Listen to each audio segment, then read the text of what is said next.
أجيال بتسلم أجيال، والدنيا بتعرض أفلامها وكله بيتفرج، ومحدش بيبات في السيما، يا دوبكش الفيلم بيخلص كله بيمشي.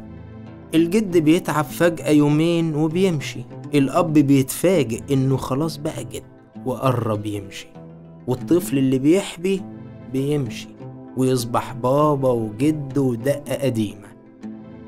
أجيال بتسلم أجيال، وما بين الجيل والجيل فجوة، وسنين ضوئية بتفصل بين فيديو التيك توك وصوت بكار وصباح الخير مع ماما نجوى.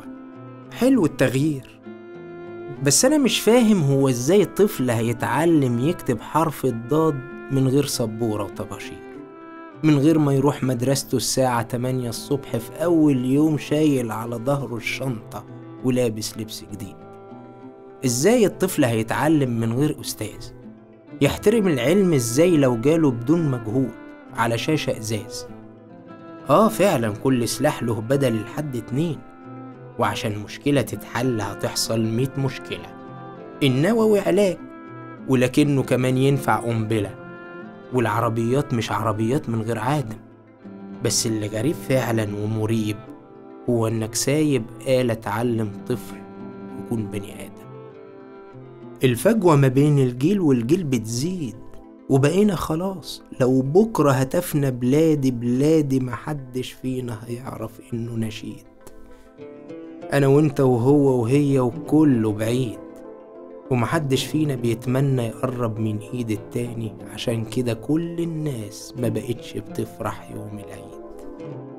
امبارح مثلا لو كان بيني وبينك 6 سنين نقدر نتكلم ونلاقي ما بيننا تفاهم حلو ورايق.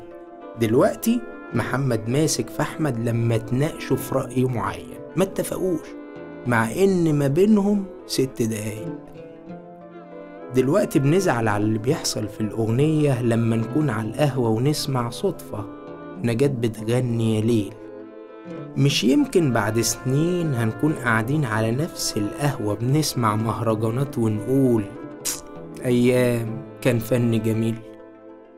العالم دلوقتي بيجري بسرعة، وعشان تجريه لازم رجليك تتحرك أسرع من رجليه، ولو انت بطيء هتنضف كل تراب الأرض بوشك وانت مكلبش فيه. عاوز تتعلم كل علوم الدنيا؟ اتعلم بس بسرعة.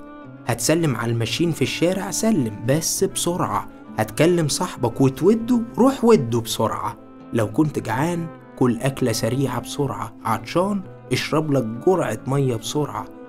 وساعتها يا صاحبي هينفع تسكن عصر السرعة، وتشب وتكبر فجأة بسرعة، وتحب وتقسى وتنسى بسرعة.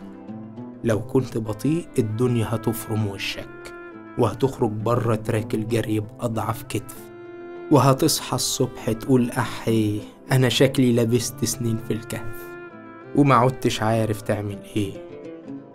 هتحس ساعتها ان انت غريب من عالم تاني، وان انت دخلت ما بين الناس غلطة، مش لايق طعمك على الخلطة، لا بقيت تتأثر بالأحداث ولا بتأثر. العالم عمره ما وفق ولا هيوفق أبدا بين ناس من زمنين، والفجوة ما بين سامح وولاده هتفضل واسعة زيها زي الفجوة اللي بقالها سنين موجودة ما بين سامح وحسين.